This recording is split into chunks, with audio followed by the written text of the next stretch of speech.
Estamos llegando al final de esta serie del sueño a tu destino, y hoy quisiéramos hablar ya propiamente cuando José está en el destino. Creo que se me fue el audio o los monitores, y le he titulado a esta palabra el destino donde los sueños ya no importan. José ya vimos la semana pasada que ya le había llegado a palacio. Ya Faraón lo había puesto al mando, después de, dijimos que eran 17 años, él logra establecer ya el lugar donde Dios quería dejarlo, pero se ve envuelto en poder, se ve envuelto en mucha bendición.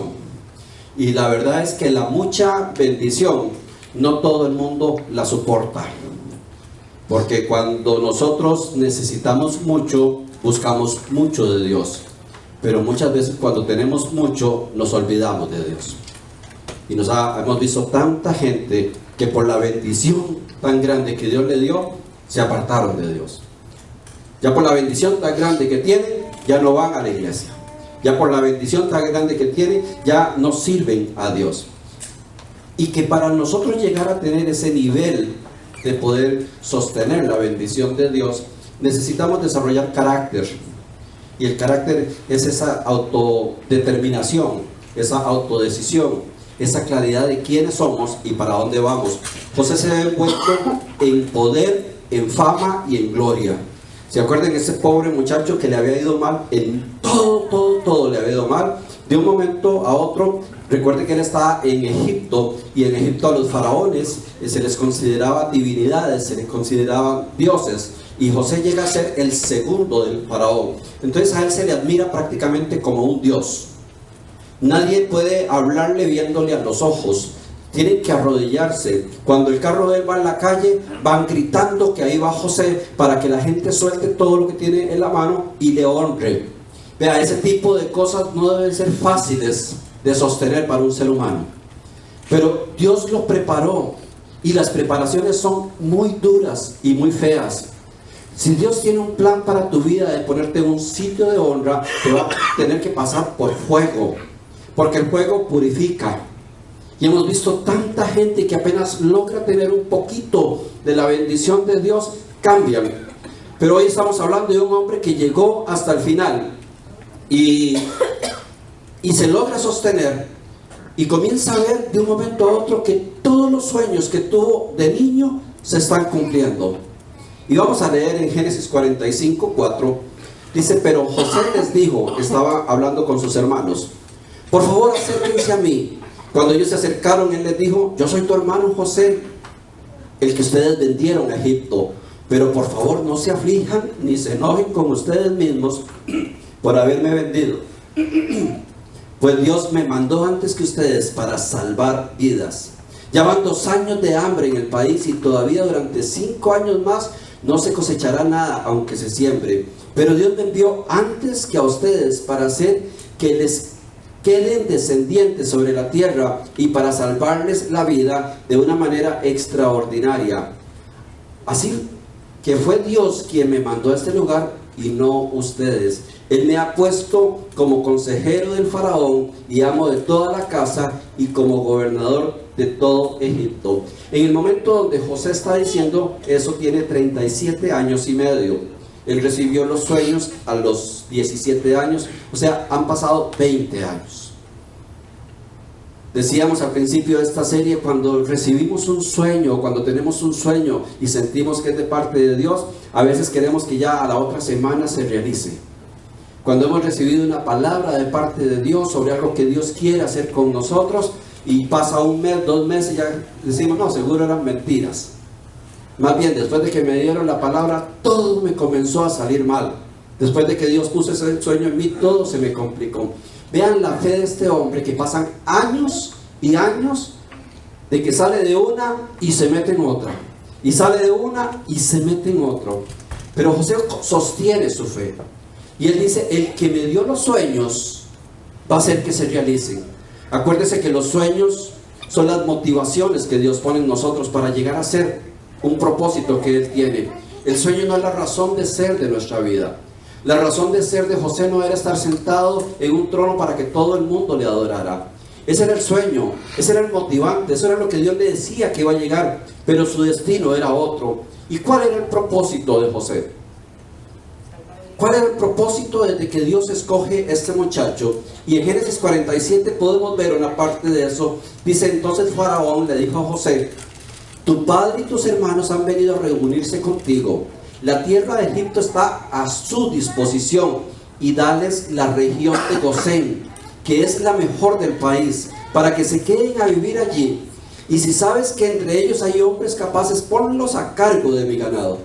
Y entonces José les dio terrenos en la mejor región de Egipto para que vivieran allí, tal como el faraón lo había ordenado. Así su padre y sus hermanos llegaron a tener terrenos en la región de Ramsés. Además, José les daba alimentos a todos sus familiares según las necesidades de cada familia. Si yo le pregunto a usted, posiblemente vamos desligando cuál era el destino, cuál era el propósito de José. Comenzamos a hablar de los sueños al destino. Los sueños eran que él iba a estar en un lugar de adoración y que todo el mundo, incluso su familia, le iba a adorar. Pero dijimos que eso no era importante. Lo importante era el destino, era el propósito. ¿Cuál era el propósito de José? ¿Para qué llegó José a este mundo? ¿Para qué lo preparó el Señor? Pues ya comenzamos a ver que de pronto está siendo el segundo hombre más poderoso posiblemente en ese momento de toda la tierra. Porque Egipto en ese momento representaba el imperio más fuerte de todo el planeta. Y él era el segundo a cargo. Pero ese no era el propósito. Ese no era el destino de él. Esos son escalones que él iba subiendo. Se ganó la amistad del faraón, el amor de todos, y lo llegaron a considerar tan de alto nivel que cuando llegaron sus hermanos, el faraón les dice: les voy a dar el mejor lugar de Egipto para vivir. Y el pueblo de Israel se le otorga toda una región de Gosén, que después se dan cuenta que era la región más fructífera de todo Egipto. Y José les da lo mejor de mejor. De un momento a otro, toda la familia de José prácticamente se convierten en protegidos del rey, en millonarios, en personas que no les hacía absolutamente falta nada.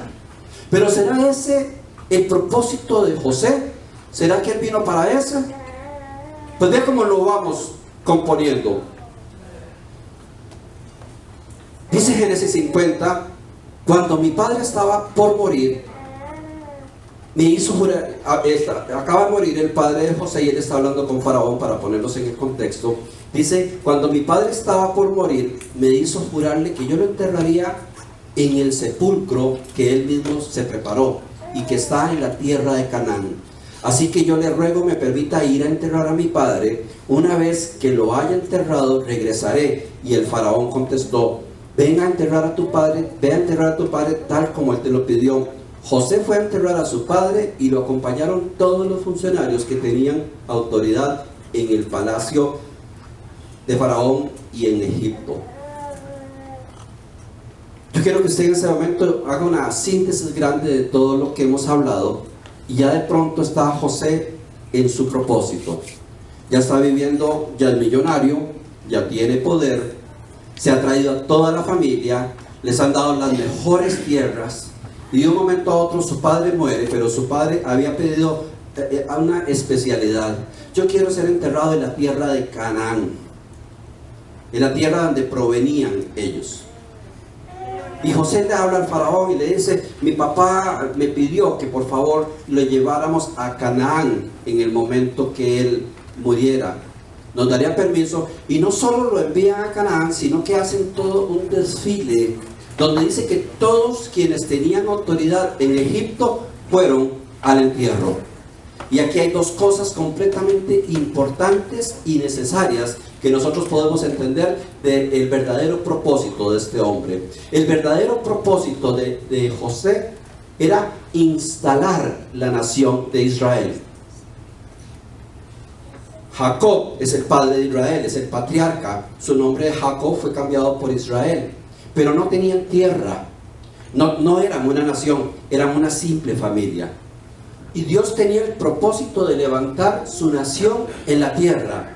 Y permitió todo esto para que la nación se formara de una manera poderosa, estable y fuerte.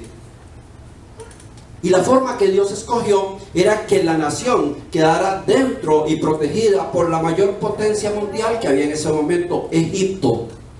Porque donde posiblemente se hubieran establecido, los hubieran destruido inmediatamente. ¿Sabe cuántos años permanece toda la familia y lo que después se conoce como la nación de Israel en Egipto? 400 años. 400 años donde dice que se multiplicaban. Y no solo se multiplicaban como personas, dice que se multiplicaban en riquezas. Y todos iban teniendo grandes ganados y hacían grandes comercios. O sea, ellos no eran esclavos. Ellos eran un subpueblo de Israel, de Egipto, que se llamaba Israel. Estaban llenos de la bendición de Dios. Por eso entendamos que cuando comenzaron a caer las plagas a Egipto, el pueblo de Israel nunca fue tocado, porque ellos no vivían en Egipto, vivían en una nación colateral a la par de Egipto, que se llamaba Gosén. El propósito de José en la vida era establecer la nación y darle todo el poder y toda la necesidad para que la nación de Dios se estableciera en la tierra. Para eso nació. Pero no era la idea de que lo adoraran, no era la idea del poder. Es que había que empoderar a una persona, había que hacer llegar a una persona al máximo punto de autoridad para que eso se pudiera haber dado. Pero esa persona no podía ser un cualquiera, porque se hubiera dejado arrastrar por todas las cosas lindas que le ofrecía el poder, la fama, la gloria. Por eso fue que este muchacho sufrió y sufrió y sufrió y sufrió. Como vimos acá, más de 20 años sufriendo.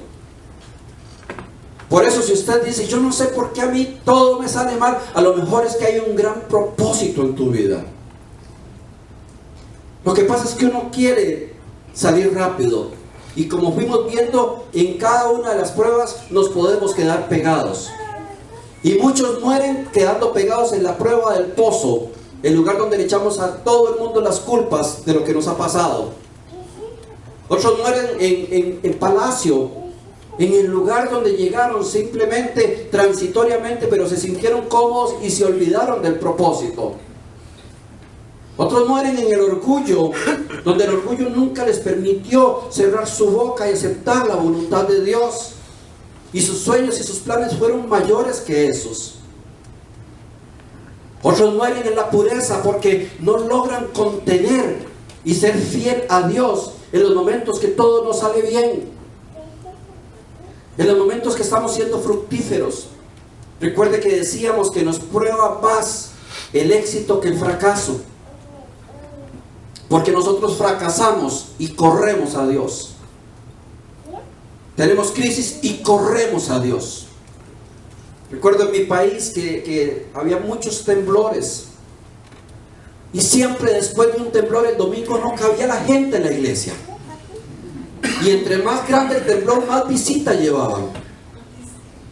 Y los pastores decían, estamos pidiéndole a Dios que tiemble, a ver si acaso se llega la gente.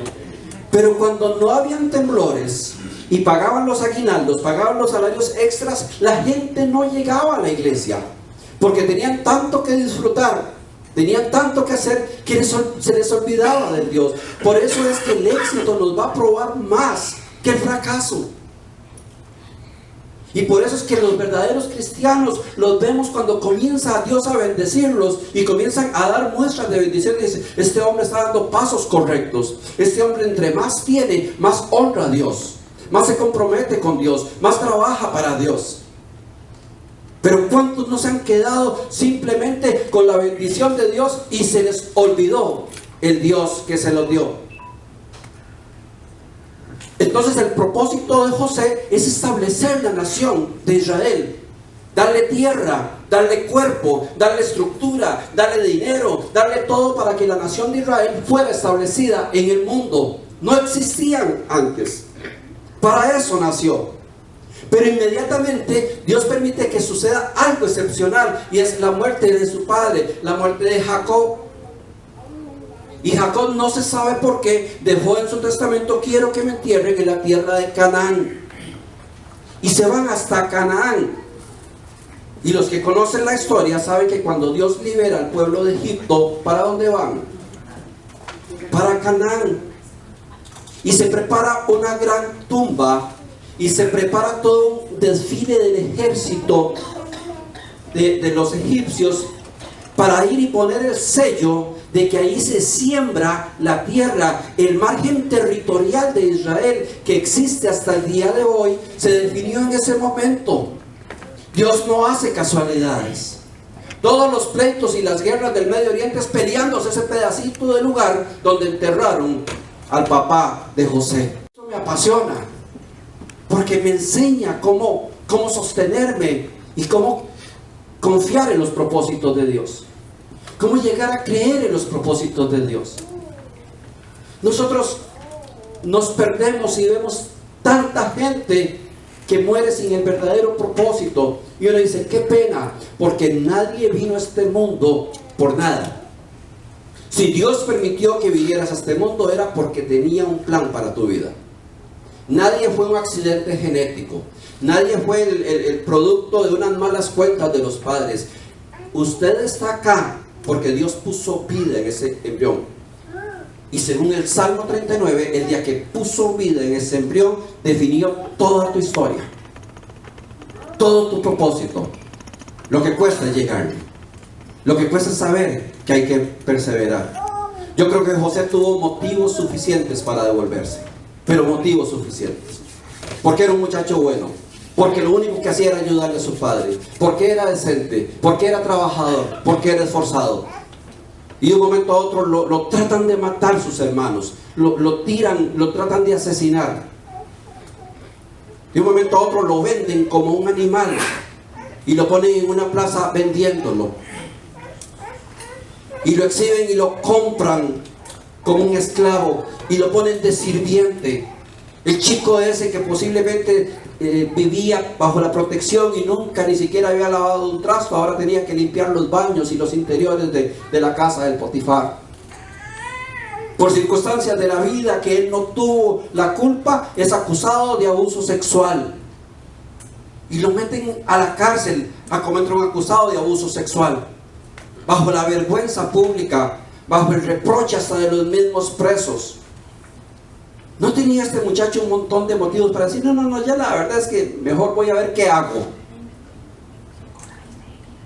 No comienza la gente muchas veces cuando ve que las cosas que le compliquen, ya yo, la verdad es que no voy a creer más en Dios y voy a ver qué hago para salir adelante. Y nos desviamos. Pero Dios tenía un propósito. Y en este propósito de este muchacho, que ya vimos que era establecer la nación de Israel y establecer el sitio territorial donde iba a permanecer Israel hasta el día que el Señor regrese, según el libro de Apocalipsis. Tremendo trabajo.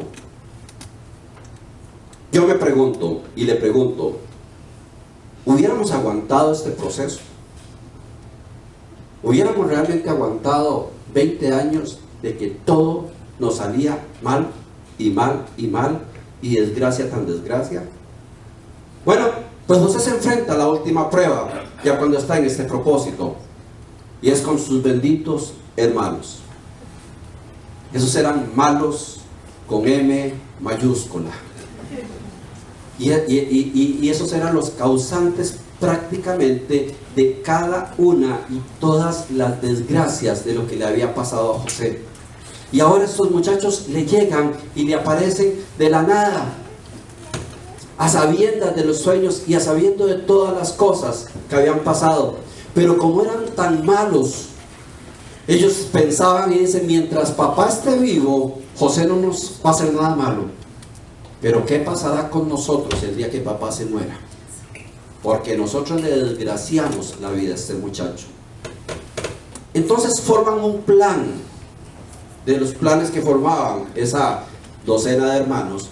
Y en el versículo 15 nos dice, como Jacob había muerto, los hermanos de José pensaron, tal vez nos odia y se va a vengar por todo el mal que le hicimos.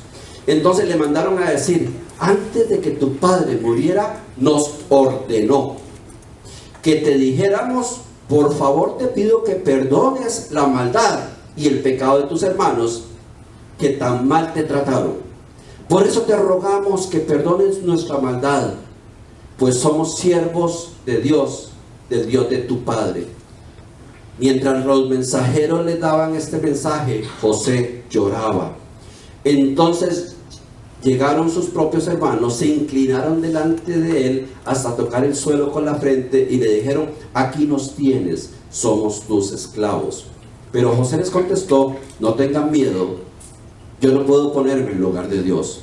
Ustedes pensaron hacerme mal, pero Dios cambió ese mal en bien para hacerme lo que hoy vemos, para salvar la vida de mucha gente.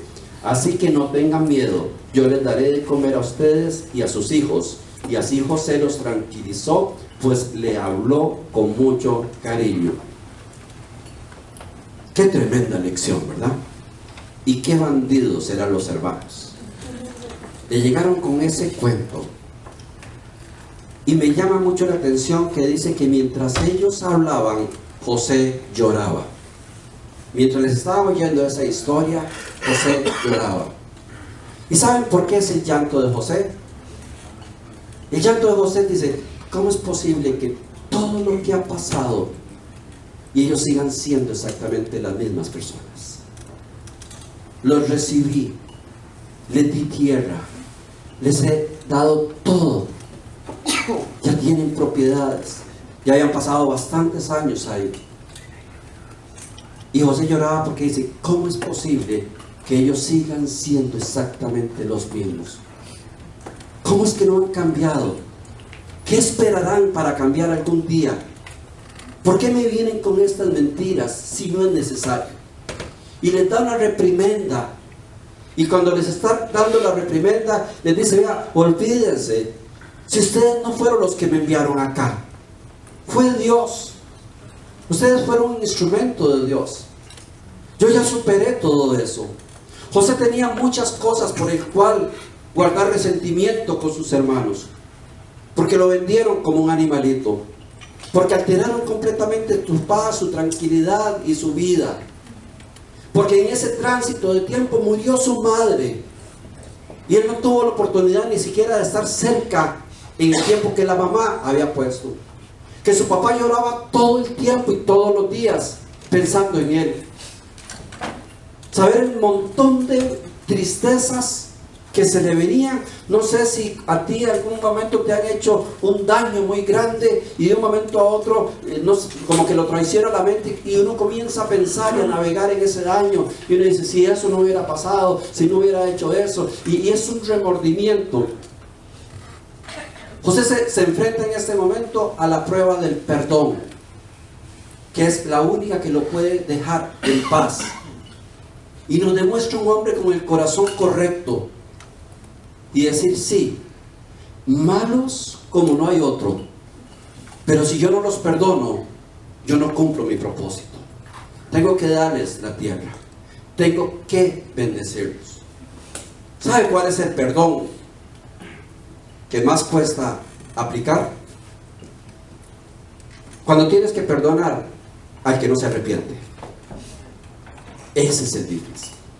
Es que si alguien me hace algún daño y llega a mi casa a buscarme y me dice: Fernando, vengo a decirte que yo te robé tal cosa y soy totalmente arrepentido, haga lo que quiera, llame a la policía, lo que sea, me vi una circunstancia, y me comienza a explicar y me comienza a decir lo arrepentido que está, aunque haya sido mucho dinero, posiblemente es fácil comenzar un proceso de perdón con alguien que está arrepentido.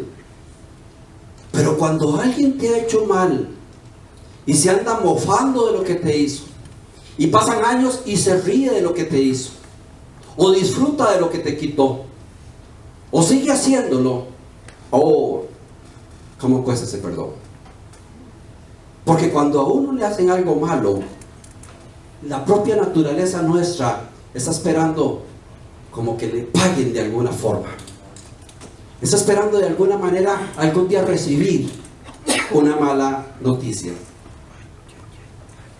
Recuerdo que yo hace muchos años tuve un serio problema con una joven, pero algo grande, algo serio, y nos desprendimos y sucedió el problema y no supimos nunca más uno del otro.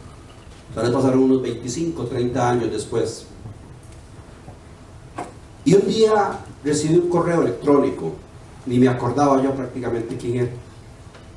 Durante ese tránsito fue cuando murió mi hijo. Y esa persona me escribió para decirme lo alegre que estaba de la noticia que había muerto mi hijo. Alguien que había cargado durante 25, 30 años con algo.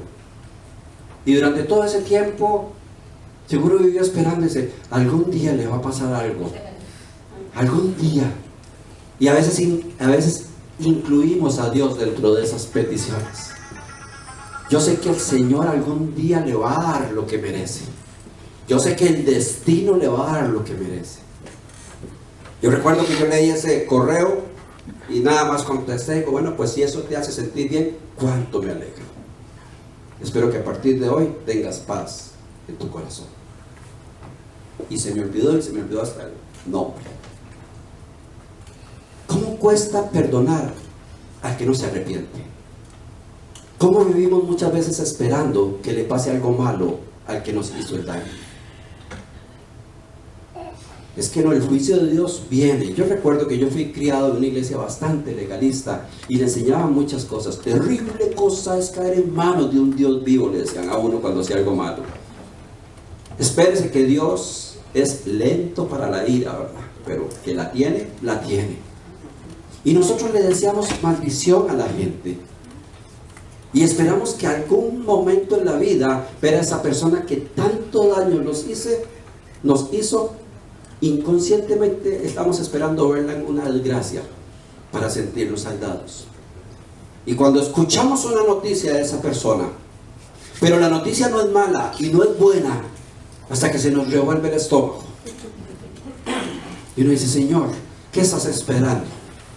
¿Qué está esperando para darle su merecido? Porque no fue a mí, fue a tantas gentes que le hizo daño. Yo creo que José podría haber dicho en algún momento, Señor, últimamente lo que me hicieron a mí, pues yo lo aguanto, pero lo que no puedo perdonar es lo que le hicieron a mi papá y lo que le hicieron a mi mamá. ¿Y cuántas veces escuchamos personas hablando de lo mismo? Y dice, a mí lo que ya me hicieron ya pasó, pero es que lo que le hicieron a mi hijo, eso sí no. Lo que le hicieron a mi papá, eso sí no.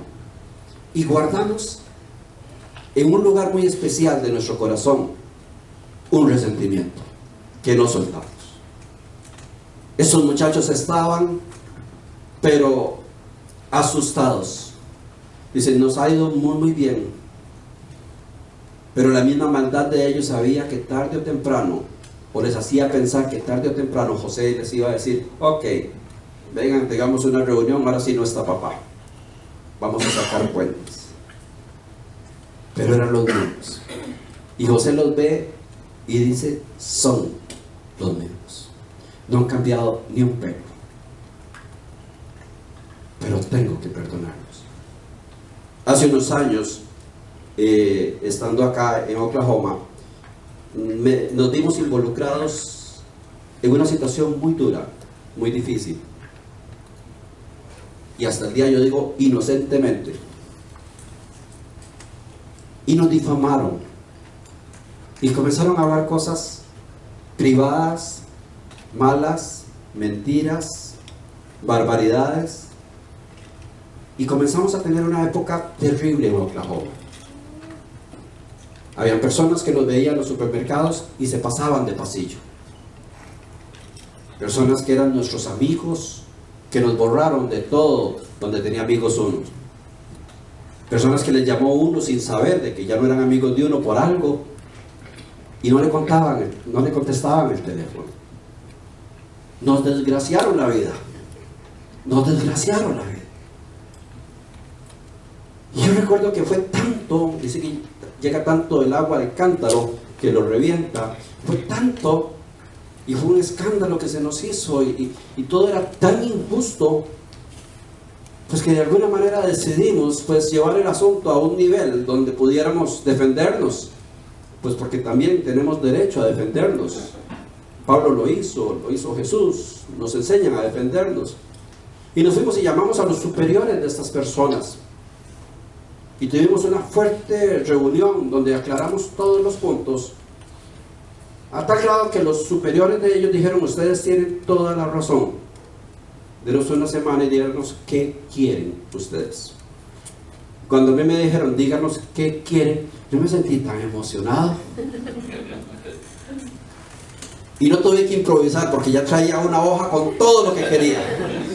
Como cuando llegas donde un juez te dice: bueno, dígame qué quiere. Ah, aquí está. Bueno, quiero A, B y C y D.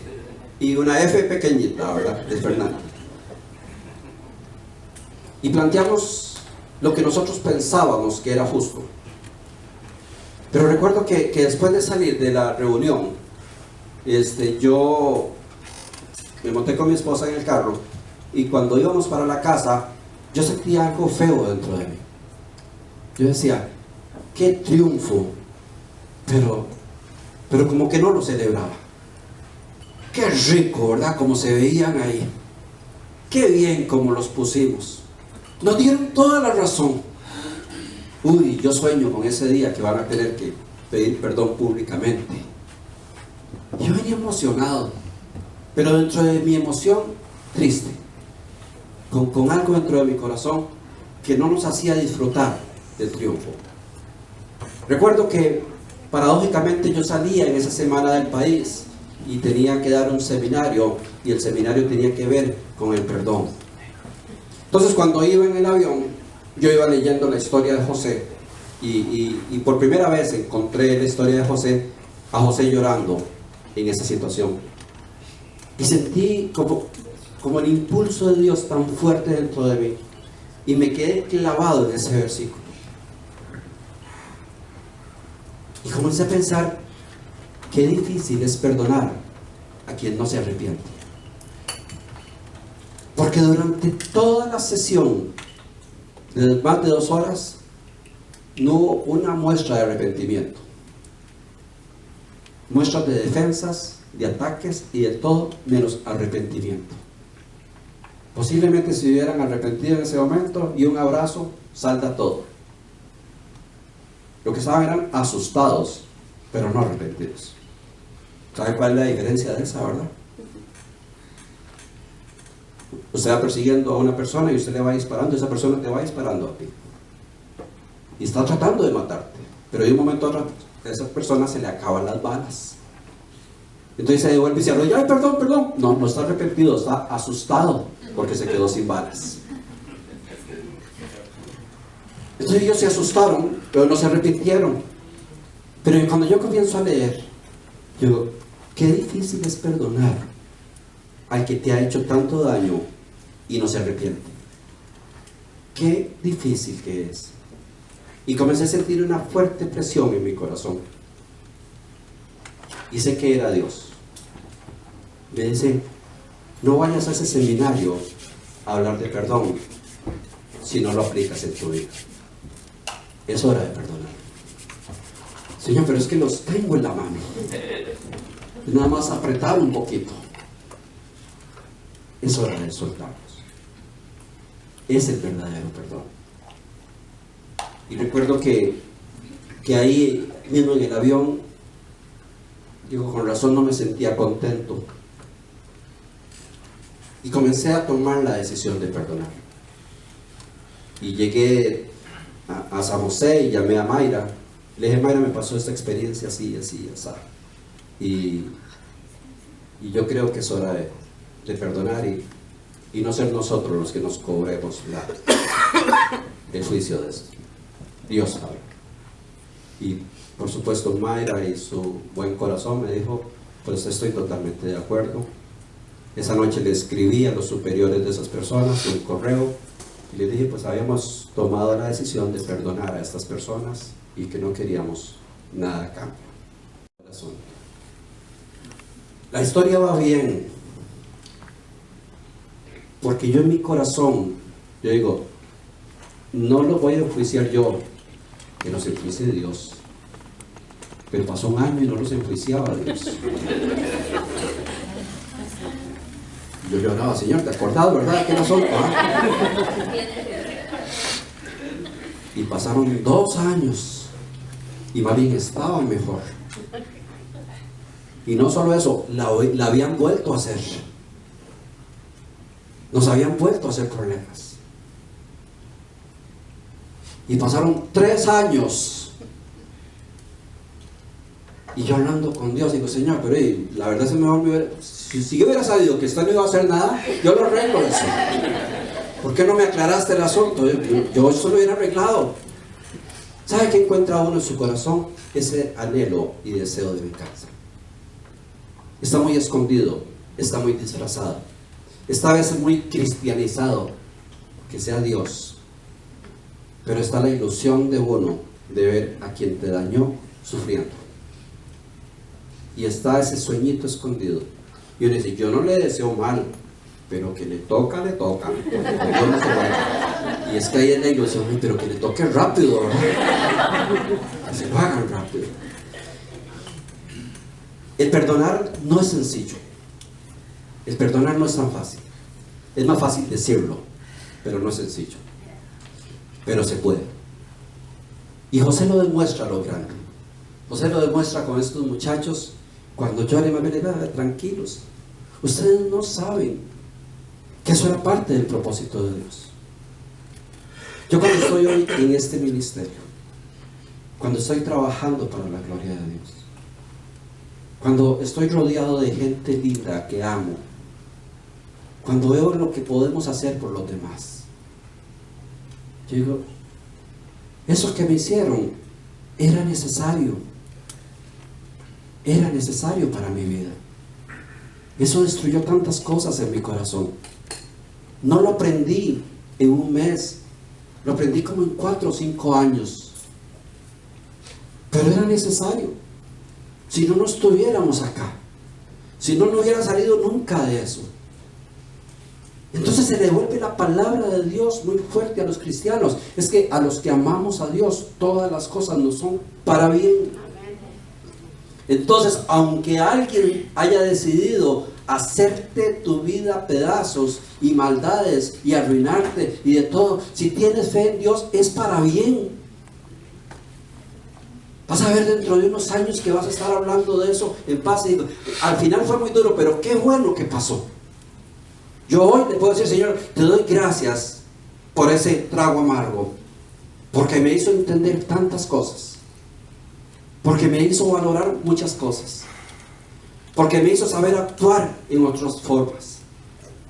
Cuando te pasan esas cosas inexplicables, ¿por qué no te da la oportunidad de decir, Dios tiene el control de lo que está pasando? ¿Y por qué no le damos a Dios, Señor, yo te entrego esa circunstancia? Si los quieres premiar el resto de su vida, premielos. José le puso a sus hermanos las tierras más ricas de todo Egipto, donde había más agua, donde llegaron a tener los mejores ganados, donde llegaron a tener todo. Ahí nunca se preocupó de decir, bueno, yo les doy todo eso, pero ustedes van a ver con Dios, ¿verdad? No, los bendijo. ¿Y sabe qué trae la bendición cuando perdonamos? Paz, el regalo más grande que podemos tener. Y alguien dice, yo no puedo perdonar porque es que no me nace. Nunca te va a nacer. Yo le estoy pidiendo a Dios que de un momento a otro me ponga el perdón, pero es que no me nace. Nunca te va a nacer, porque perdonar es una decisión, y las decisiones se toman en contra de nuestra voluntad. Tú perdonas a alguien porque decides iniciar un camino de perdón, no porque, ay, qué raro, amanecí con unas ganas de perdonar. Voy a poner en Facebook, todo el que quiera que me perdone, mándeme un inbox.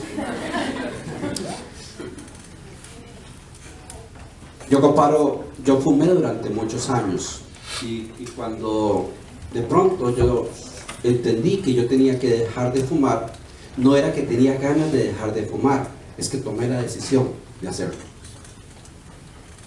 Y simplemente recuerdo que agarré el paquete de cigarros que tenía y lo despedacé, y digo, yo hoy me planto, ¿verdad? Me pongo los pantalones y dejo de fumar. En la tarde tenía ganas de fumar, pero me acordaba que tenía una decisión de no hacerlo. Y al otro día tenía ganas de fumar, pero recordaba que tenía una decisión de no hacerlo. No había cambiado nada. No era que yo veía un cigarro y decía, uy, qué asco, no, más bien, vea, un día me fui caminando detrás de un chaval que iba fumando casi 2 cuadras. Yo creo que él creyó que le iba a saltar, pero yo venía, y donde él botaba el humo, yo le decía, yo no sé si eso cuenta por fumar, pero yo sentía que no estaba fumando. Recuerdo, eran unos cigarros con maple, y olía, ya me están dando. Yo dándole vueltas y el otro todo asustado y se me va a saltar y yo no, lo que quiero es jalar un poquito del maple. Porque cuando quieres dejar de hacer algo es una decisión, pero luchas contra toda tu naturaleza. Tu naturaleza te dice que no. Y pasaron meses y todavía años y de un momento a otro me daban unas ganas de fumar. Y yo decía, no, aquí tengo que plantarme. Es una decisión, tengo que salir adelante. A alguien le conté que creo que tal vez unos 4 años después, yo viajaba al interior del país y llegué al apartamento de un amigo y él no estaba y me dice, quédate en mi apartamento. Entonces llegué y en mi naturaleza ya me bañé y me acosté en la cama y puse el televisor y a la par había una mesita con un paquete de cigarros. Inconscientemente me acosté y estiré la mano y saqué un cigarro. Después de como 4 años y le prendo y me pego ese susto, ¿verdad? Al pobre les pedacé los cigarros, los encendedores, los dejé sin nada. Porque nuestra naturaleza va a buscar que lleguemos a lo que quiere nuestra carne. No creas que porque decides perdonar a alguien ya estás deseando verlo para darle un beso, ¿no? El día que lo veas se te revuelve el estómago. Y cada cosa buena que le pasa a esa persona va a ser una heridita que tienes en tu corazón. Pero tienes que sacarlo. Y tienes que decir, yo tengo la decisión de perdonar. Y quiero explicarles, cuando nosotros perdonamos a alguien, no quiere decir que tenemos que ser los íntimos amigos de la persona. Es guardar nuestro corazón. Yo he perdonado a muchas personas y me he apartado de ellas. No es que tengo que volver a ver si me dan otra vez. Si César me pidió plata y yo no se la pagué y él me perdonó, la próxima vez que le pida, pues no me la presta. Y se acabó el problema. A veces decimos, no, usted tiene que volver a hacer como... No, yo hay personas con las cuales decidí perdonar, pero mantengo distancia. Y yo no quiero chocar con esa persona, ni me quiero ver involucrada. Si necesita de mí, con mucho gusto, le saludo bien y de todo. No quiero mantener una relación amistosa porque selecciono mis amigos. Amén. No nos seamos tan hermanititos y decir, no, yo voy a agarrarlo a besos y voy a ir a comer a la casa para volvernos a meter en problemas con una persona que también no nos llevamos muy bien. Seamos sabios, dice la palabra de Dios. Iglesia, el que no perdona se queda pegado en las cosas grandes o en las cosas simples, pero hay que vivir al día. El que no perdona se queda pegado. Se queda pegado. Y muchos de los problemas en el matrimonio es por falta de perdón. Porque como nos acostumbramos a hacer tantas cosas malas entre nosotros, ya ni decidimos perdonarnos. No, yo sé que ese desgraciado es así, nunca va a cambiar. ¿Para qué le va a estar perdonando ni nada? Así se morirá. Y seguimos así. No, pues ¿para qué le va a pedir perdón? ¿Para que siga haciendo lo mismo? Seguimos así. Pero la palabra de Dios nos enseña cosas diferentes. Y es vivir al día. Y es decir, bueno, si alguien me hizo algo malo, me pidió perdón o se mofó de lo que yo hice, yo voy a cuidar mi corazón. Dice la palabra de Dios, sobre toda cosa guardada, guarda tu corazón, porque de él mana la vida. Y guardar el corazón es no permitir que se hiera. Y el antídoto para esto es el perdón. Es el que saca las heridas. Yo ahora y seguiré, y cada vez que recuerdo de esas personas, inmediatamente recuerdo que yo tengo una decisión de perdón. Entonces ni siquiera le doy importancia al sentimiento. No he llegado a un nivel de santidad como para decir, yo saco horas bendiciéndolos y orando por ellos. Si alguien lo hace aquí, que me espere al final para tomarme una foto con ustedes, sería mi héroe, porque sé que es difícil. Sé que es difícil. Pero guardo mi corazón. José guardó su corazón. Lo entiendo como parte de un proceso. Todo lo que pasó ayudó para bien. Todo lo que nos pasó a nosotros ayudó para bien. Estamos bien, estamos bajo la protección de Dios, estamos haciendo lo que Dios quiere. Era algo necesario. Era algo necesario. Alguien que te robó algo, tal vez era necesario que te lo robaran y Dios permitió que esa persona te lo robara. Alguien que te hizo un mal, lo necesitabas posiblemente, y si no lo necesitabas te va a servir de experiencia, pero todo se torna para bien. ¿Y cómo perdonar? Y quiero hablar rápidamente de 3 pasos para perdonar. El primero es soltar. El que vive sin perdonar siempre estará tratando de vengarse y siempre estará pendiente de su ofensor. Siempre. Siempre. Nosotros tenemos que soltar a las personas. Soltarlas de nuestra mente, de nuestro corazón y de nuestros deseos. Que alguien me hizo algo mal, Señor, yo lo arreglé contigo. Yo he decidido perdonar y no le voy a dar más cuerda. Que alguien me llegue a hablar de esa persona, mejor no me hable más porque no me interesa. No quiero. ¿Verdad que cosas que hemos perdonado a veces nos ponemos a hablar y al ratito se nos comienza a subir la sangre caliente, ¿verdad? Debemos soltar a las personas que nos hicieron mal. Sacarlos de nuestro corazón. Apartarnos. Decir, no voy a hablar ni bien ni mal, lo debo soltar. Debo aprender a vivir sin ellos. No puedo permitirle ni a mi mente, ni a mis amigos, ni a mi familia que me estén hablando de un asunto que se activa cada vez que se habla. Yo ya lo solté. Y muchas veces hay que decirle a las personas, vea por favor, sobre ese tema no me hable, es que no me interesa, porque yo ya lo solté. Cuando sueltas algo, se fue. Cuando sueltas algo, ya no es parte tuya. El segundo punto para poder perdonar es recibir. El Padre Nuestro en San Mateo 6 nos dice, Padre, y perdona nuestras ofensas, así como nosotros perdonamos a los que nos ofenden. Si yo no sé recibir el perdón de Dios, yo no puedo perdonar a los demás. Y cuando hay alguien que ha hecho tanto mal, y yo recuerdo y yo digo, pero saber que Dios me perdonó, saber que yo creo que yo, ante la justicia humana, yo debería estar en una cárcel o en un cementerio, o sin esposa, sin hijos, sin familia, porque hice cosas incorrectas en todas esas áreas. Pero cuando yo recibo el perdón de Dios, todas las cosas son nuevas. Si no tienes el perdón de Dios, lo que mueve tu vida es una culpa. No, es que yo hice esto. No, es que yo hice esto. Uy, es que fue culpa mía. Cuando te quitas la culpa y puedes decir, yo estoy libre, es porque ya has sabido recibir el perdón de Dios. Y cuando has sabido recibir el perdón de Dios, te va a ser fácil perdonar a los demás, porque ya tienes tu propia experiencia. Yo recuerdo de todas mis maldades, pero yo les puedo decir que hoy mi expediente ante Dios está limpio.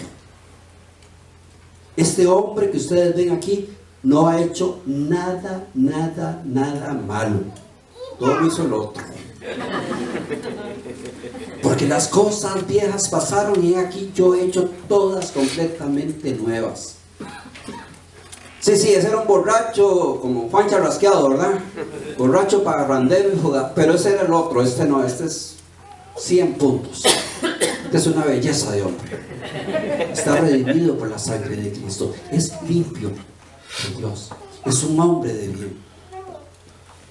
Y el que amanece mañana es mejor que este. Porque así es mi vida de renovación. Y así es la vida del cristiano en renovación con Dios. Pero cuando yo tengo y estoy clavado con mi pasado, con lo que hice y con lo que me hicieron, yo vivo en culpa. Cuando yo veo a X persona llegar y dice, ahí viene ese, y ya yo comienzo a carburar, estoy pegado. Hay una fiesta, va a ir fulano, sí, entonces yo no voy. Estás pegado. Es que no lo soporto. Llegas a un restaurante y entró Fernando y Mayra y tienes que pagar para irte rápido. Es que no quiero ni verlo, o sea, se me quedó pegado aquí el bistec. Espero que esas risas no sean amenes, ¿verdad? Cuando usted no sabe recibir el perdón de Dios, usted no va a poder perdonar a los demás. Y usted tiene que aprender a quitarse la culpa y decir, yo soy íntegro, porque Dios me hizo íntegro. Yo soy perdonado. Mi vida pasada la recuerdo, como dice la palabra de Dios, como aguas que pasaron. Yo vivo una vida de paz, de armonía y de amor. El otro vivía en odio, en problemas, en daños, pero este hombre no. Y cuando yo puedo decir, Señor, gracias porque me hiciste libre, gracias porque me perdonaste, puedo aplicar muy bien el Padre Nuestro. Señor, perdona mis ofensas, así como yo perdono a todos los que me ofenden. Qué fácil se nos hace perdonar cuando nosotros somos y nos sentimos realmente perdonados. Y el tercer punto es creer. Dios colocó nuestra iniquidad lo más lejos posible de nosotros, nuestra maldad. El pecado de todos recayó en Jesucristo. Dios no se va a vengar de nosotros. De alguna manera Dios se vengó en su propio Hijo. Todas tus maldades, todos tus pecados, todas tus fallas ya fueron pagadas. Lo único que tienes es volver a ver a la cruz y saber que ahí se canceló todo. Es que no puede ser tan fácil, dirán algunos, pero es que es fácil. El problema cuando Jesús vino a la tierra es que predicó algo tan fácil que los religiosos dicen, si predicamos esto se nos acaba el negocio. Es que es tan fácil. Es creer, es creerle a Dios, es saber que Dios existe, es saber que Dios nos perdona, que Dios nos da nuevas oportunidades, es saber que estamos dentro de un propósito en su vida. Y que si todas las cosas pasan, son para bien. Y que de todo lo que sucedió en el tránsito, es para bien. Esa semana, mientras enterrábamos a nuestro papá, hablábamos los hermanos. Ya se pone uno a recordar cosas, ¿verdad? Y yo puedo hablar cosas preciosas de papá, pero también puedo hablar cosas no muy preciosas de él. Y decíamos, sí, tenía un carácter terrible, era más grosero que un fresco de guayaba sin colar. Una vez papá estaba arreglando el carro porque se le quedó varado en un camino y llegó un hombre a caballo. Señor, ¿qué le pasó? Estoy aquí arreglando el carro. Bueno, entonces el hombre se bajó del caballo y sacó una botella y le dice, ¿quiere un trago de licor? Y dice, papá, no señor. ¿Y por qué? Porque yo soy cristiano. Y el hombre se sintió ofendido y le dice, ¿y yo qué soy? ¿Un animal? Y papá le dice, no, ni siquiera llegas a animal. Trate de darle un trago a ese caballo a ver si se lo toma. Estaba mejor el caballo que el hombre. Y bromeamos y así era papá, y era dando consejería. Duro. Pero con el corazón correcto. Gracias a Dios por ese hombre. Que lo sacó el Señor de una cantina. Que lo sacó el Señor de la peor vida. Que le creyó a Dios. Y que con todas sus imperfecciones sacó adelante y sembró la semilla correcta en sus hijos. Hoy todos los hijos le servimos a Dios en diferentes lugares del mundo. La semilla que sembró ese hombre lleno de cosas incorrectas muchas veces, era la correcta. Y hoy le damos gracias a Dios por ese legado. Y decimos, sí, duré como 3 años perdonando a papá cuando me percaté de los daños que había tenido. Pero Dios utilizó a ese hombre para entregarnos en un legado, para bendecirnos, para que hoy seamos una familia de bien, para que hoy nos podamos reunir como hermanos y familia y abrazarnos tranquilos, en paz, y decir cómo va tu obra, y el otro dice cómo va la tuya y cómo va, y decir gloria a Dios por este hombre. Gloria a Dios, aunque en algún momento yo dije, por culpa de este hombre mi vida se arruinó por completo, porque me agredía, porque no me respetaba, porque me maltrató mucho. Pero por culpa de este hombre mi vida se hizo una desgracia. Pero después entendí, digo, no, gracias a Dios, porque aún con sus peores métodos llenó de bendición mi vida. Porque a los que amamos a Dios, todas las cosas nos son para bien. Iglesia, si no perdonas, te quedas pegado. Ni siquiera te pongas a decir que sea Dios el que se vengue. No diga eso, porque es un anhelo de que Dios se vengue. Suelta. Suelta. Señor, yo no soy juez de nadie. Tú conoces el corazón de esa persona. Yo no vine a este mundo para dictar justicia. Suelta a quien te maltrató. Suelta a quien te hirió.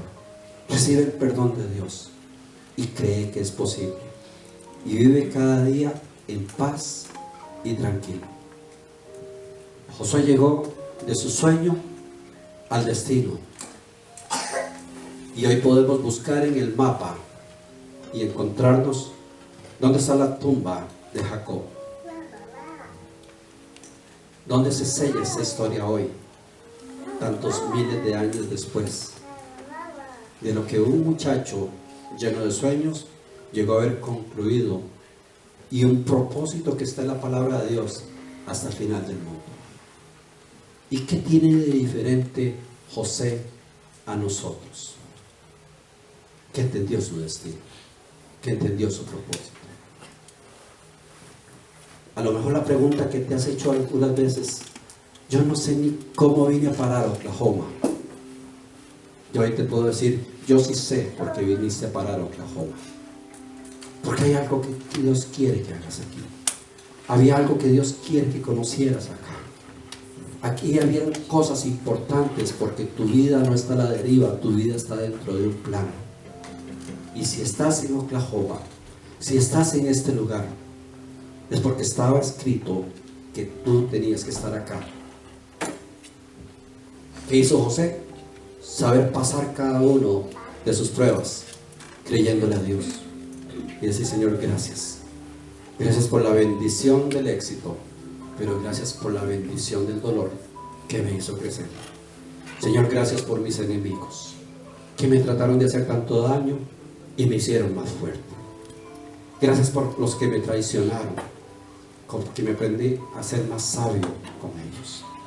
Gracias, Señor, por los que me hicieron mal, porque me hicieron sentir lo que sienten otros cuando yo hice mal. Y ahora hago el bien. Póngase en pie, iglesia.